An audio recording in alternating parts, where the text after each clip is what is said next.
Good morning students. हम पढ़ रहे हैं इतिहास का पाठ 7, मुद्रण संस्कृति और आधुनिक दुनिया। सबसे पहले हम यह जानने का प्रयत्न करेंगे कि मुद्रण किसे कहते हैं।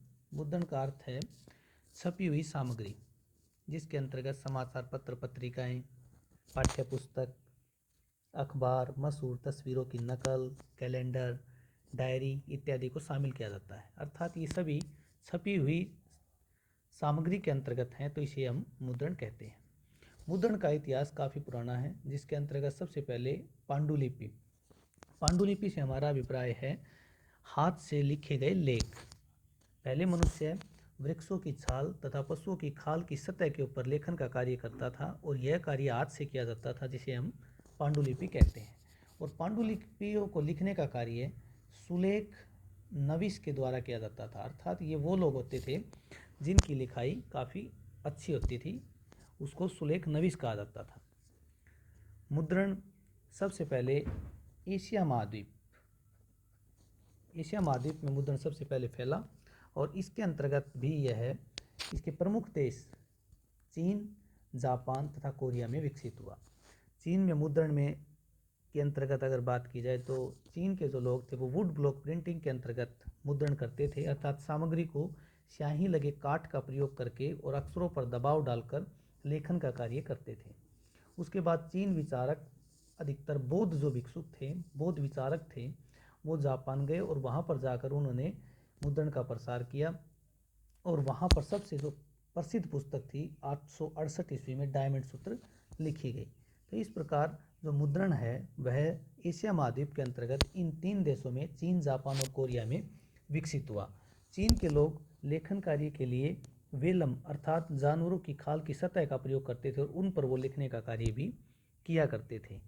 अब एशिया महाद्वीप में मुद्रण के विकसित होने के बाद धीरे धीरे ये पूरे विश्व में फैल गया। इसका एक प्रमुख कारण यह था कि इटली का, अर्थात यूरोप का एक देश इटली, इसका एक यात्री मार्को पोलो चीन में आया 1292 ईस्वी में, और यहाँ पर वह रहा, और इसने यहाँ पर मुद्रण के सामग्री और मुद्रण की जो क्रियाविधि थी उसको सीखा।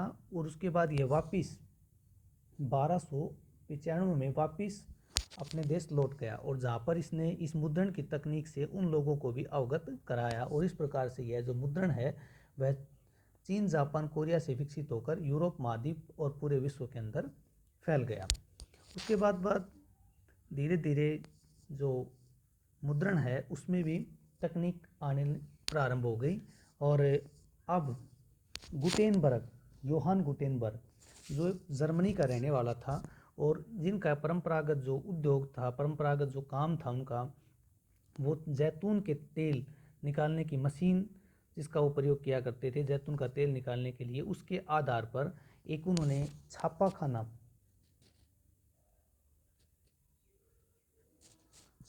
नाम का एक यंत्र 1448 ईस्वी में एक यंत्र मुकम्मल किया, और इस यंत्र का प्रयोग करके अधिक से अधिक सामग्री को मुद्रित करना आसान हो गया। अब पहले की तुलना में ज़्यादा से ज़्यादा पुस्तकों को मुद्रित किया जाने लगा, जिसका लाभ यह हुआ कि यह जो पुस्तकें थी वो आम लोगों को भी आसानी से और कम कीमतों पर सुलभ हुई।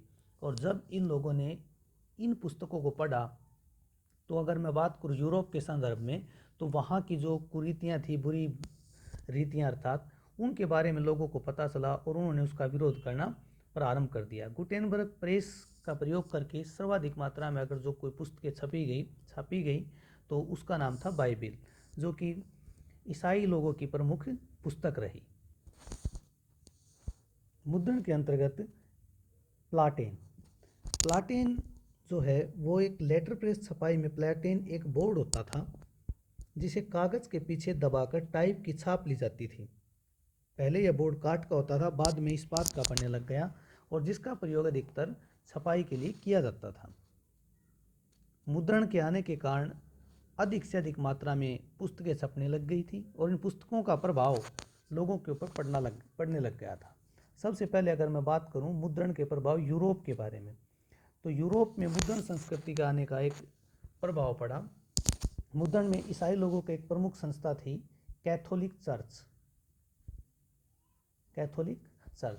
और इस चर्च पर पादरी वर्ग के लोगों का आधिपत्य था। ये लोग लोगों पर धर्म के आधार पर मूर्ख बनाने का काम करते थे।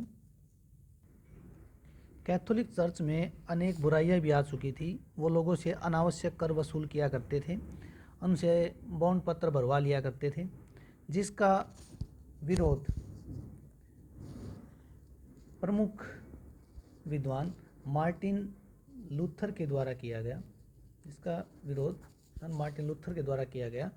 उसने कैथोलिक धर्म के विरुद्ध एक धर्म प्रोटेस्टेंट धर्म सुधार आंदोलन चलाया, जिसमें उसने लोगों को कैथोलिक चर्च की बुराइयों के बारे में अवगत करवाया और इस कार्य में उसकी सहायता मुद्रण ने की।